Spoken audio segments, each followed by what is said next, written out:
This episode is sponsored by Smart Travel, a new podcast from NerdWallet.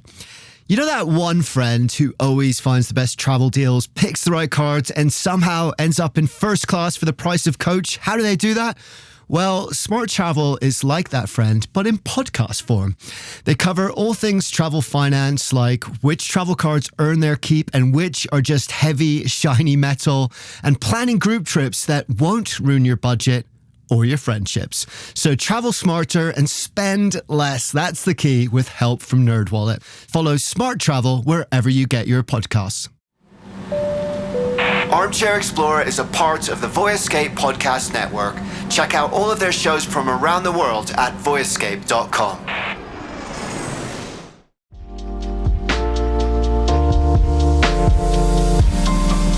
Hey guys, welcome to Armchair Explorer. My name's Aaron Miller. I'm a travel writer and your host. And today we've got one of our connection episodes. These are like our deep dive interviews with some of the most interesting people that I've been honored to meet in the last 5 or so years of doing this podcast. And definitely right up there at the top of this list is Jay Griffiths. And if you've read her books, you'll know why. She's an incredible writer. And her book, Wild, An Elemental Journey, which this episode is about, is perhaps the most beautiful piece of nature writing I have ever read. Seriously, it is beautiful. So are you ready? Let's go.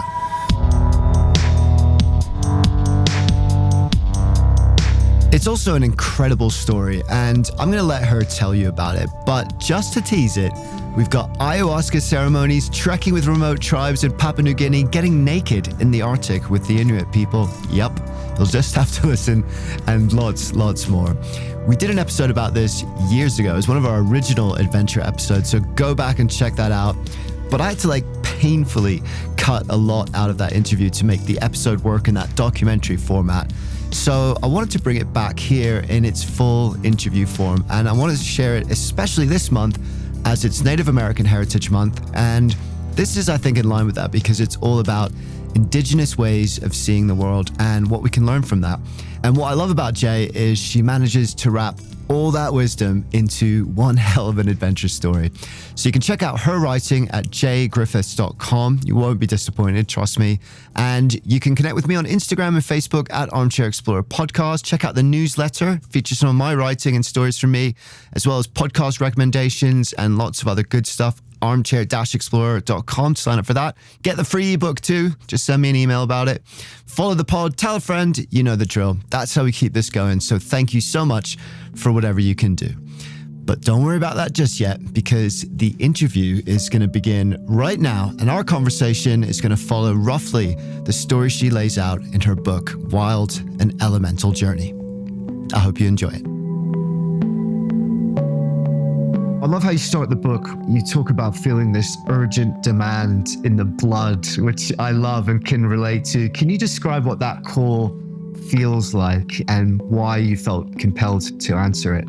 Yes, I think it's because, like so many people, I grew up in quite a, quote, civilized kind of place. It felt quite tame.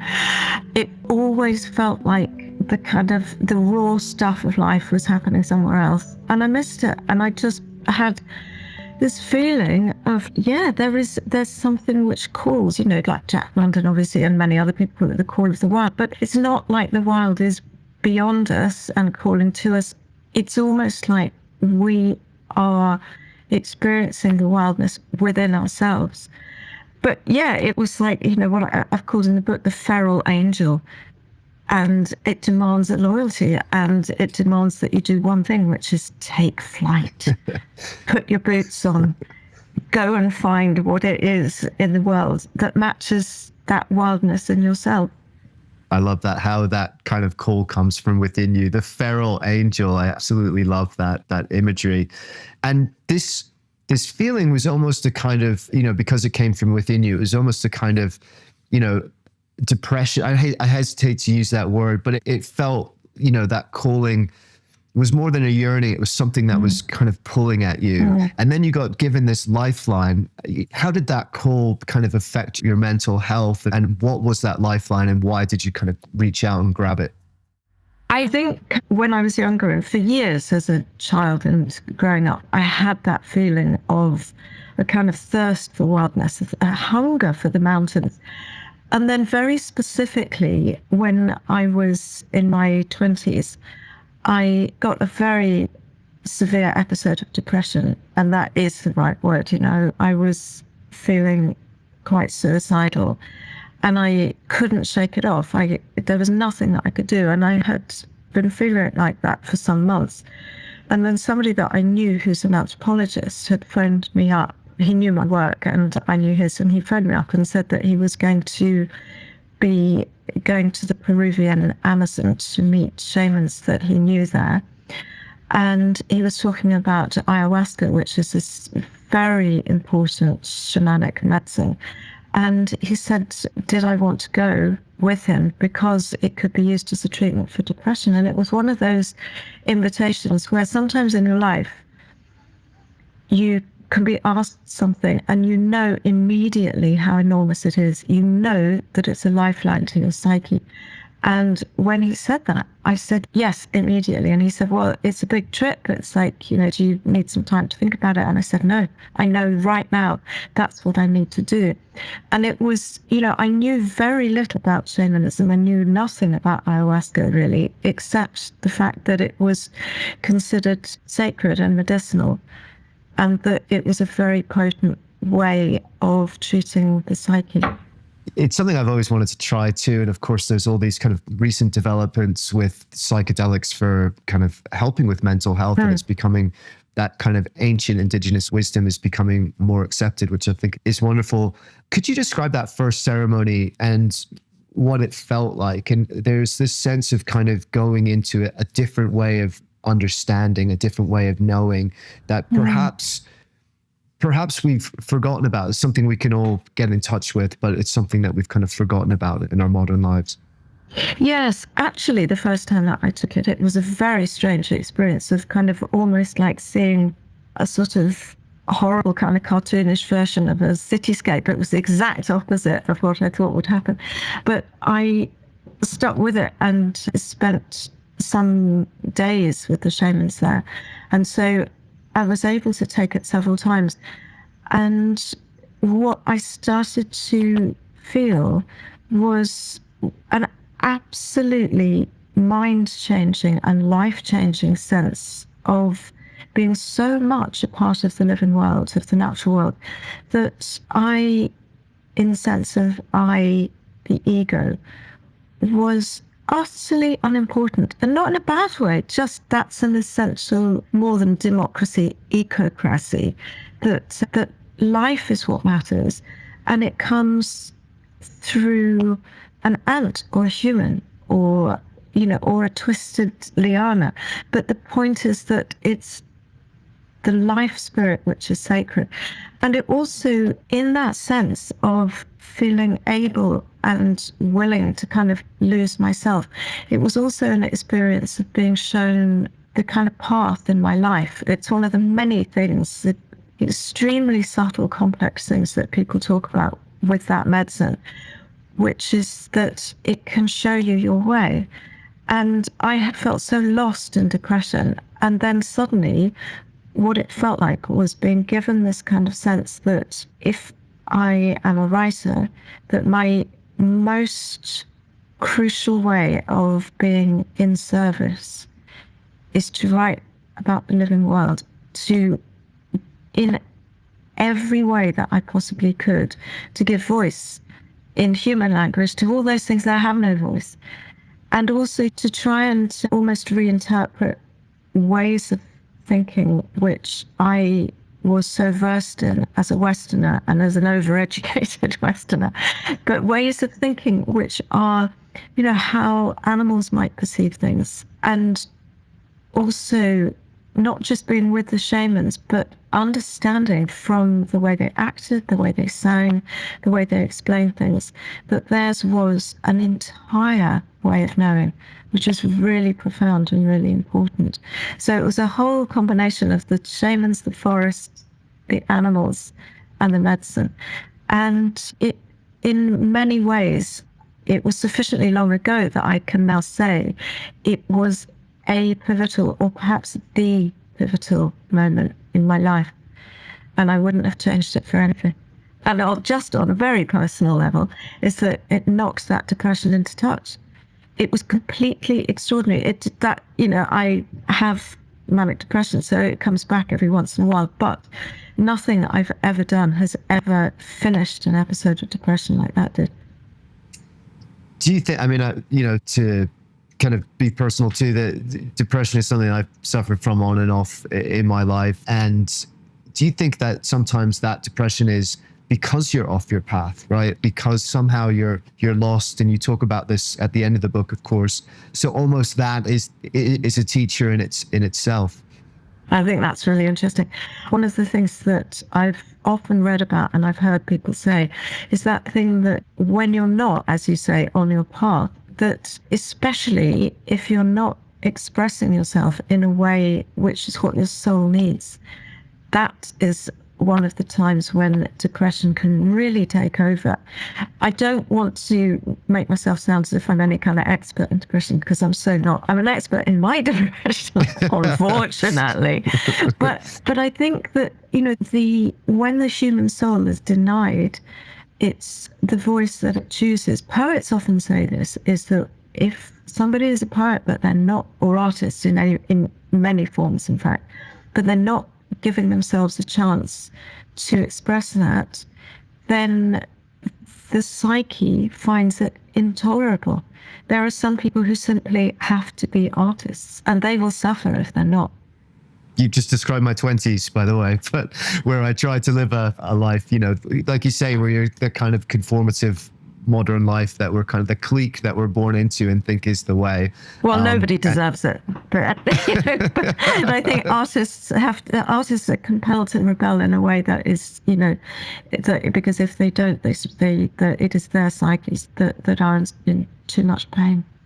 I really love that. I've not thought of it like that before, and I really love that thought. So thank you. And I want to come back to some of those experiences, some of those realizations from the shamans perhaps later, but you learned a lot from your time in the forest. Could you maybe describe some of those experiences and how they deepened your sense of, the language of the forest, the music of the forest that you talk about?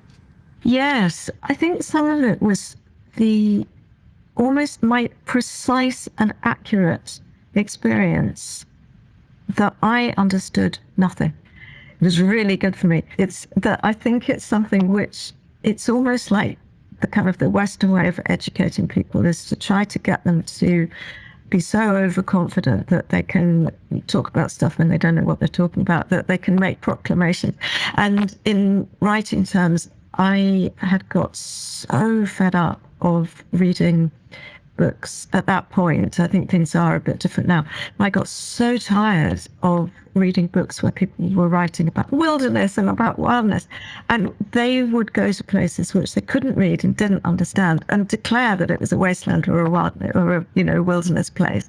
And what I wanted to do at every point was to talk to the indigenous cultures who lived there, who would say this land is home, and could interpret it, could read it, could make it, could sing the land for me, and only through their eyes would I understand it. And I think that kind of initial sense for me of being in the Amazon had to be an experience of enormous humility and enormous respect for how indigenous cultures live, kind of, how people find their way, but not just, how people can find certain foods and how people understand medicines, but the ways of knowing. So, for example, medicines is that shamans will often say that the song of a particular plant teaches them how that plant should be used.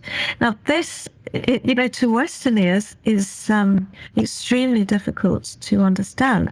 But I think the thing is that it's a practice of such sensitivity in the shamanic world, and also a kind of scientific shamanism, as in hundreds and thousands of years of, you could call it trial and error, you could call it observation, you could call it just also such a profound intuition So when somebody's mind, like a kind of ignorant Westerner mind like me, I might kind of go crashing through the forest and I would tread on things that they thought were songs. And it's really interesting how important the differences are. And also that kind of sense that politically as well, it's so important that we non-Indigenous people learn how little we know compared to Indigenous cultures. And I think looking to the future, this is going to be only more important. Those are the lessons and the knowledges and the sensitivities that we will all really need. So you did this journey, you saw multiple shamans and you learned so much about the forest as you go. And then there was like this last ceremony at the end where you had this incredible kind of breakthrough, this incredible experience, which seemed to kind of set the tone for the rest of the journey in a way. Can you describe what that experience was and how it affected you? In the ceremony with ayahuasca, one of the things that one can experience is, in this sense of losing oneself, the power in one's imagination to see, as shamans would say, the kind of the visions. I think hallucinations is absolutely the wrong word. It is like seeing visions. And one of the things that I saw was a jaguar, which is a really important creature in the Amazon. And this jaguar was walking down the high street in Oxford, which is where I went to university. And this jaguar was absolutely furious, and it was prowling with this kind of rage. The thing about it was that everybody else was scared of it. What I had felt was that I needed to walk towards it, and I needed to be its apprentice. And it was almost as if, you know, the way that if you gaze at another person or another animal, is that in any situation, if you really forget yourself and lose yourself in them, you can kind of step towards them. It was like a kind of practice of empathy, but empathy squared. It was like extreme empathy. And in that sense, I just started to feel like, okay, so that's what the jaguar does when it puts its paw down. It's really quiet. We're really strong. So it wouldn't break a twig because its paw could be that gentle. And if it sniffed, it could sniff any direction. It could climb, it could swim. And that sense of actually watching it, learning from it, then crossed over into a feeling that I could feel my own paws, my own whiskers, my own ears. That as if in some way that absolutely wasn't real. It was absolutely metaphoric, but metaphoric to me is not a diminution of reality, it's an augmentation of reality. And so in that sense, what I felt was the power, the sensitivity, the wildness, and the rage. And so this jaguar, which was absolutely of the Amazon, was a way of knowing, which was feral, it was physical, it was bodily, and it was absolutely furious with the whole mindset of the Western world, which is so arrogant in thinking how much it knows, and it does, and full respect to so much of the knowledges and the sciences of the West. However, what are we doing collectively where we know so much, and yet we collectively are allowing the Amazon to burn? And that kind of sense of this is the knowledge that we need, and this is the anger that we need, and not an anger and, you know, to be nasty or spiteful, but just an inherent rage of pure protection of life, the living green forest. So the next part of the journey was to go to the ice, to the wild ice. And it's an incredible section of the book. How would you kind of summarize some of your experience there, or the most profound parts of that experience and the lessons you kind of learned from that landscape?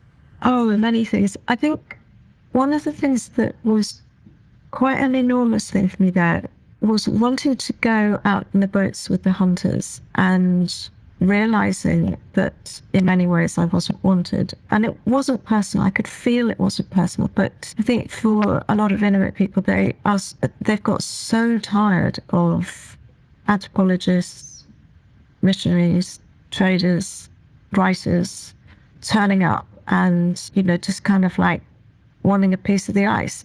And I just kept asking and, anyway, and then one of the hunters did say, come out. And as they were hunting, they'll hunt whatever they find. And on that day, it included a seal. And I don't think I've ever been in a situation where my politics was so just in a civil war against my emotional and physical self, because what happened was I found it so upsetting. My body responded, but I nearly fainted. I just found it an appalling thing to see. But my politics is completely with them, is that it is not traditional Inuit hunting which has caused all the problems in the collapse of seal populations or whale populations or any of these things. That their traditional way of hunting should be protected. It's like it should be respected and protected. And yet, in that moment, my body was just kind of in a state of near collapse, and I thought I would be sick. And afterwards, one of the Inuit people in that community was really angry with me, and I agree with him. I actually agree with him. But the only thing I could say is I didn't mean to have that reaction, but it's very painful. And in a way, it was like that was one of the sharpest ways that I've ever seen of realizing that if environmentalists ever start to say that a certain thing is per se wrong without considering the traditions, beliefs, and understandings of the indigenous cultures who live in that land, then we're wrong. There is a hypocrisy there, because we all have outrage at seeing that death close up, but yet the real problem is that we push it away, and so that we can't witness it, and we've become so disconnected from that, which is part of the problem. And then let's switch to that feeling of the ice. You describe it so beautifully. That's a landscape, that pure white Arctic landscape is something that most of us haven't experienced and probably never will. You described this moment of walking out alone to try and feel it. What was that? Could you describe, what was that like? Yeah, it was nuts. That's what it was like. I got scared. I thought a polar bear was around the corner. I didn't know what was happening. Well, yes, me too. Yeah, what it was that I had such a sense of perhaps this is going to be the only time in my life when I can experience what it's actually like to be a total animal in the total ice. And I walked out on my own, and it wasn't wise, I completely see that. But it was like, I just thought, I'm probably never going to go to the Arctic twice. And so I thought, yes, what would it be like just to be alone and out in the ice? So I walked out of the community, and there were polar bears around, and it isn't safe. And then what I felt like, which I hadn't realized in advance, I had no idea I'd feel like this, was I thought, so if I want to experience what it's like to be an animal in the Arctic, a small, vulnerable female animal, I had to take my clothes off. So I did. And before anybody listening might think that this was in any way a sexual thing, let me assure you, it so wasn't. It was wanting to feel absolutely raw, like raw in spirit and raw in body. And I'm quite small and I'm quite thin. And for somebody like me, if I take my clothes off in the Arctic, what I didn't realize was quite how little time you have before you get so cold that you cannot put your clothes back on. So then it did become slightly comical, because I had that sense for a flash of a moment. I had the absolute experience of, I'm just an animal. I'm just a little vulnerable, cold prey animal. And I'm so glad to have that in, within me, because those experiences will always stay within us when we do something like that. And just as I just kind of thought, that's it, I have it. I've got it in the bag in my mind to know. And then I thought, oh, quick, close on. And then I realized my hands were so frozen like a pouch. I was just kind of like trying to think, what is the fastest way that I can put something on enough that doesn't involve zips and buttons and things like that? And then just picked up what I couldn't put on and just ran. So it's like, as they say, don't try this at home, kids. Don't try this at home. That is true dedication to your art. I really respect that and love that. And just quickly to finish up on the ice, I was fascinated by this idea of the knowledge scape, like all landscape is knowledge scape. Could you explain what you mean by that? Yes, I mean, this is where one of the things I was doing in the Arctic was listening a lot to what Inuit people said about language and land. I just have so much respect. The language in it it's so precise and so interesting. Is that when, there's that thing that kind of, Inuit people have 50 words for snow, and that's really interesting. And then some complete, absolute tomfool of an utter ignorant idiot went, no, they don't. They have one word for snow and lots of little bits that they put around the side of the word to make it different. And then he made himself famous by saying that. He was completely and utterly wrong. When I was there, I made a point of collecting dozens and dozens. I'm not saying I was the first person to do it. There are some amazing projects that have done long interviews with Inuit elders, including about language. And there are dozens and dozens of words for different snows, different ice. And so it was like, you just have to stop writing in the end. And they are not one word with little prefixes and suffixes, just decorated around them. They are entirely different.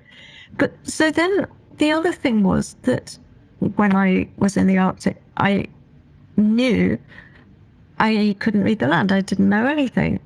And some of that was because I didn't know the language. But when Inuit people can take you very gently by the hand into what a landscape tells you, what the exact formation of the ice can tell you, what the wind can tell you, what the birds might tell you, and also, what the stories will tell you. So they might have, rocks that have their own names. There might be like a tiny little bluff that I might have not even noticed, but that will be a crucial part of the story. So the land is so known that it is knowledge, and that's why I would say it's not just a landscape, but a knowledge scape. It's fascinating, and I could talk about it for hours, but I'm really conscious of time, and maybe we should kind of skip ahead to I really want to have time to talk about the time you had in West Papua and with the Aborigines. But the desert is such a special place, isn't it? It gives us such a special feeling, and that I'm absolutely fascinated by that kind of, song lines and the Aboriginal way of seeing the world and the land and how it's embedded in spirit. And what were some of the experiences that you had with the Aboriginal people that really inspired you and taught you something about the land and the kind of wild desert? I think one of the single most important things was a conversation with an indigenous Australian elder called Ernie Wise. And he was talking about, it was very early one morning around the fire pit, and he was talking about which bit of a kangaroo is the best to eat. And as you do. So we were talking, and then I wanted to ask him about wildness and how he might see wildness. And he didn't answer for a while. And I thought, oh, maybe I've just asked a really stupid question, because one of the things that I think you have to get used to when you're in other people's lands and other people's languages and other people's cultural experiences is that one can ask some stupid questions. So he didn't answer. And then after ages, he just said, we were always roaming before the white people came. Roaming, roaming, roaming. But those words, when he said roaming, roaming, roaming, it was like they left footprints in my mind. And what it started making me think about was the importance of nomadism, the importance and the respect that has to be paid. But where what sedentary cultures have so often done is thought of all kinds of nomadism as being a kind of a lack or a sort of immorality, because civilization is of the civis, the city, the town. And actually, nomadism has incredibly important roots collectively around the world.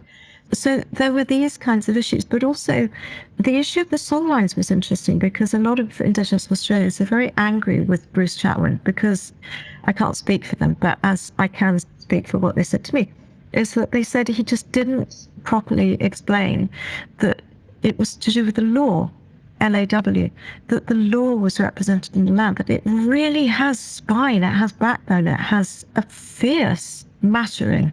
And the way that he presented it was that it was kind of aesthetic. It was just a song. But the interesting thing was that when I was later traveling to West Papua, which was one of the most important trips to me, because of the genocide that's been going on there, and because of the way that, in a sense, Papua people are some of the most hurt people in the world, but they are also some of the most gorgeous and funniest people I have ever met in my whole life. But when I was in West Papua, the guides I was with, they would sing the land everywhere.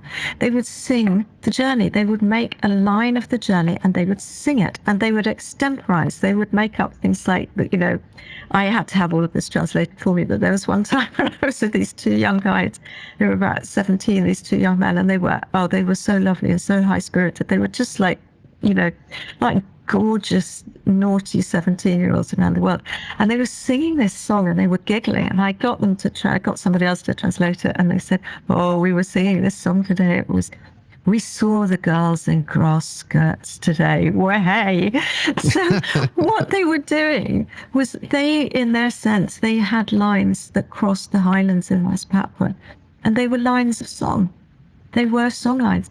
And then also, I would say that, there are so many places everywhere in the world, including Wales, where I live, or, probably anywhere, if you ask the right people and you listen the right way, who could tell you about the myth of that exact place, about a legend of that place, of a song of that precise place.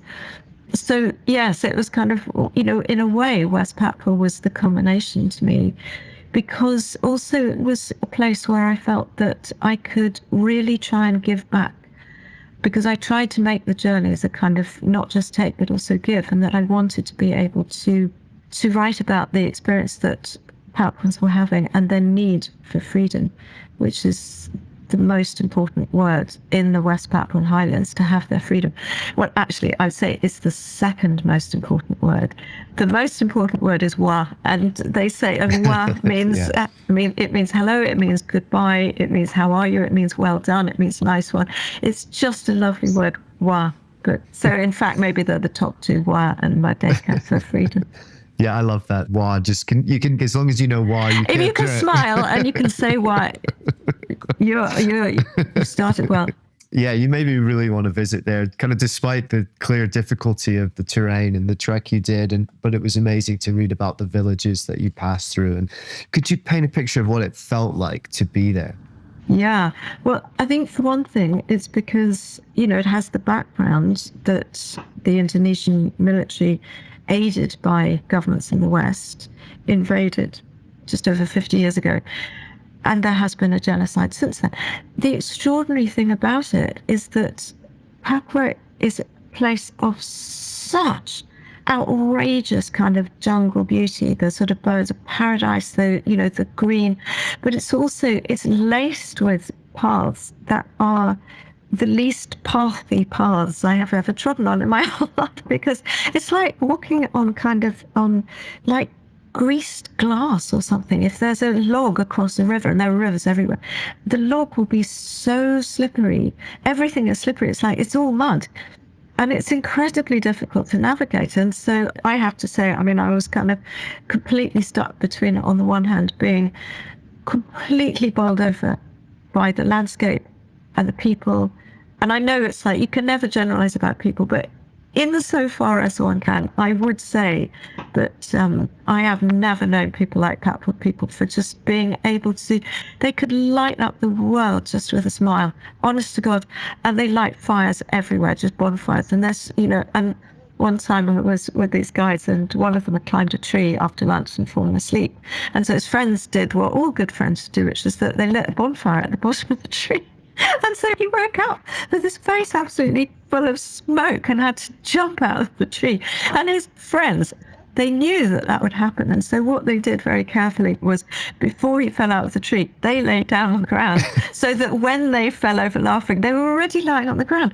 I mean, Papuan people are phenomenal. They have suffered so much, and yet it's kind of, they are like the sort of human bird of paradise.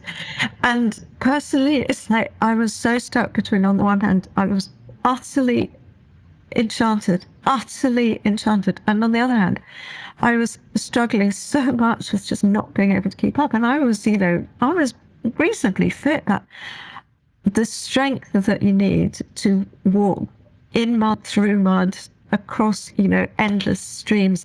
There is no flat in the highlands in West Papua. There is no flat. It's all like really steep up or really steep down. But there's no land either. It's kind of, you're sort of like half in the trees, you're half, across a log, you're half clutching a piece of liana. And I need to say, it's the only place in the whole world where I have ever let somebody else carry my rucksack. Because the guides said to me right at the beginning, they said, you won't be able to carry your own rucksack. And I said, nonsense, I've carried my own rucksack everywhere, point of principle. And they said, I'm sorry, they called me Little Mother. They said, I'm sorry, Little Mother, we know you won't be able to carry it. And within about an hour, I was like, yeah, you're right. I can't carry it. How long was that trek, by the way? It was weeks. I mean, it was a long trek, right? It was weeks. I can't remember how many, to be honest. But a long time. It was long enough to leave me on my knees. Could you maybe describe, because you visited all these villages along the way, could you maybe describe some of your kind of highlight experiences in those villages? I'm thinking of being in the men's house at night and Yes. hearing that chatter and all that kind of stuff. Yeah, well, one of the things that people may know about West Papua is their greatest item of clothing is the penis gourd. It's fantastic. And it's basically, you can get penis gourds in all sorts of kind of shapes and sizes. So you can, if you need a useful one, just because you're kind of like running from one village to another and you don't want to catch a penis gourd in a piece of ivy, then you can get just like fairly little kind of stout one, and that's fine. Or you can get these penis gourds that are like feet long with a feather in the top. They use them to keep, if they ever have any money, like little banknotes or something like that, and wads of tobacco in the penis gourd. It's very useful. And the thing about it is that it's also a brilliant rhetorical device. So when somebody's talking, is that they can stand with their penis gourd and just wave it. And there's no flourish like it. I tell you, you cannot get a flourish of anything like you can get a flourish off a penis gourd. There, I've said it. Oh, do you think it'll catch on? I mean, well, I wish they would. I think they're completely brilliant. Maybe on certain beaches. I was given some, but unfortunately and stupidly, I gave them away to somebody that I was in love with who didn't deserve it. Well, before we leave West Papua, I have to ask, and not to glorify it, just out of pure curiosity, what was it like to meet the cannibals that you spent some time with? Because you have this lovely phrase of, I can't remember what it is exactly, but you've met cannibals that you thought were the most lovely people, and, in contradiction to other, people that are supposed to be lovely that are, underneath that, the most awful. But what was that like? Yeah, it was on this long trek that I did, and one particular village that we got to, because it was all of it was with Papuan guides, obviously, and so they knew where would be good to stay, and they knew people in all the villages. So, and there was one village which, when we got to it, I thought, the name of this is really familiar. And a few weeks earlier, I had been in a city in West Papua, in Jaipur, and I got very bored, and I realized it was a Sunday, so I thought I might see what the missionaries were up to. Anyway, this missionary that I met was talking about how some of her church had been martyred by the Yali people. And I said, what happened? And they said, well, the Yali people had killed them and eaten them. And it was so awful, and that meant that the missionaries had tried even more to kind of convert them, which was causing terrible damage, cultural damage. And it also meant that once missionaries had converted communities, that then corporations would go straight in behind the missionaries and extract, oil and timber and all the rest of it. So it's very damaging. Anyway, so fast forward into this trek, and I was in this Yali village, and I thought, this sounds very familiar. And I just said, can you tell me what happened with the missionaries? Because, the story goes around of cannibalism and things like that. And they said, yeah, we'll tell you what happened. We will tell you.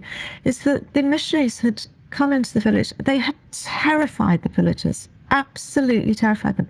The villagers had run away from them once and tried to tell the missionaries to leave them alone. The missionaries had pursued them into the forest. The people had run away again. They were so frightened. They didn't know what these people were weird, enormous, white. They were terrifying for the Papuan villagers. They didn't know where they'd come from. They didn't know what dangers they were bringing, but they felt that they were in danger, and they were. And so they had killed them.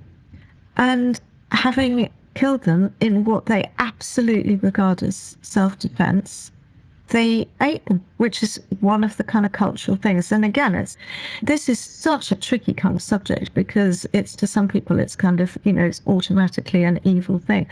But cultural context is everything. And where something is done carefully and ritually, and when somebody was killed, because the missionaries were otherwise going to kill the villagers. That's what they felt. And they probably would, by bringing diseases, by bringing the corporations.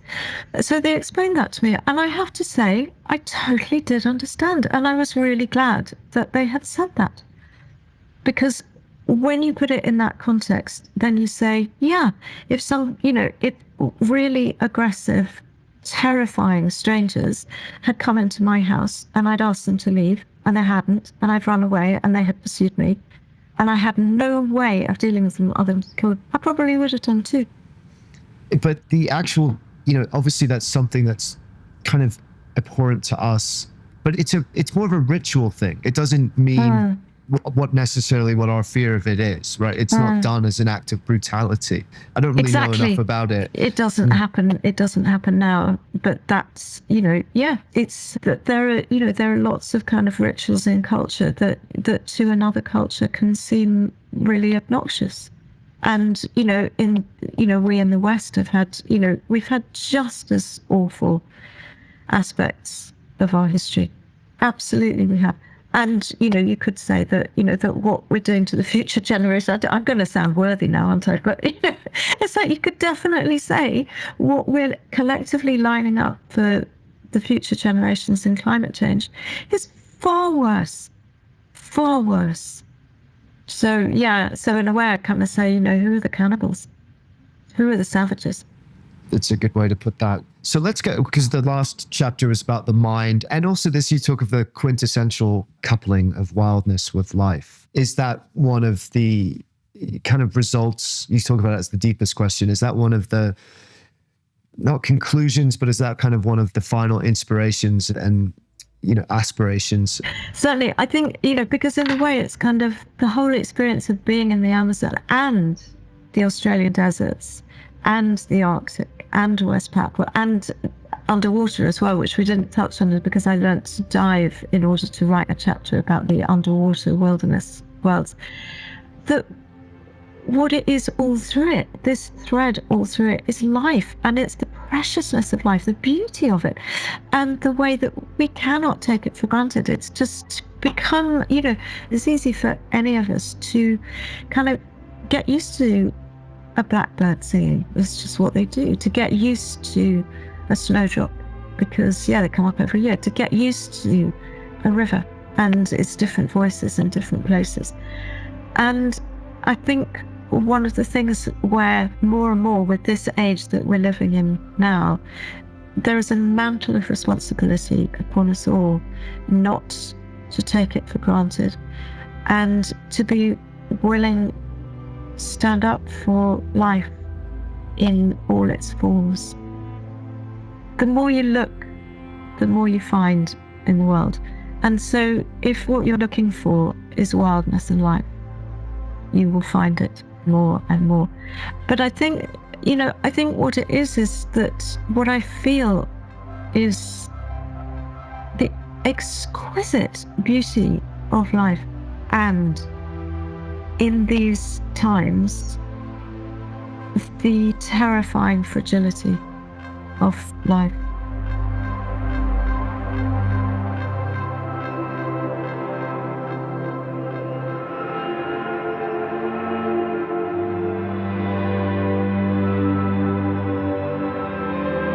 Thank you, Jay. What an amazing conversation. I absolutely love that. And if you're listening to this, such an honor to speak with you. And please give me some writing tips because you're incredible. Speaking of which, you can check out her writing at jaygriffiths.com. You will not be disappointed. And the book of this story is called Wild and Elemental Journey, but she has lots of other books and essays up there too. So go ahead and check it out. And thank you to you guys. Thanks for listening. You can connect with me on Instagram and Facebook at Armchair Explorer Podcast. You can sign up to the newsletter, armchair-explorer.com. Subscribe to the show. Don't get kicked off our feed by that evil algorithm. If you miss a couple episodes, I hate that. But most importantly of all, keep looking for the wildness inside of you and the wonder around you. Because the more we look for wonder in the world, the more the wonder of the world becomes a part of who we are. Dare to be truly alive.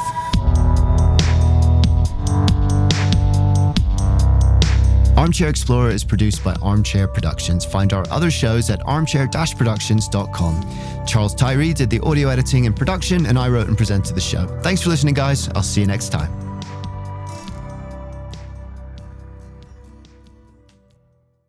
Quick question. Do you want travel tips from people who have actually been there? Our show is co-hosted by Tim Johnson, an award-winning travel journalist who's been to more than 145 countries around the world.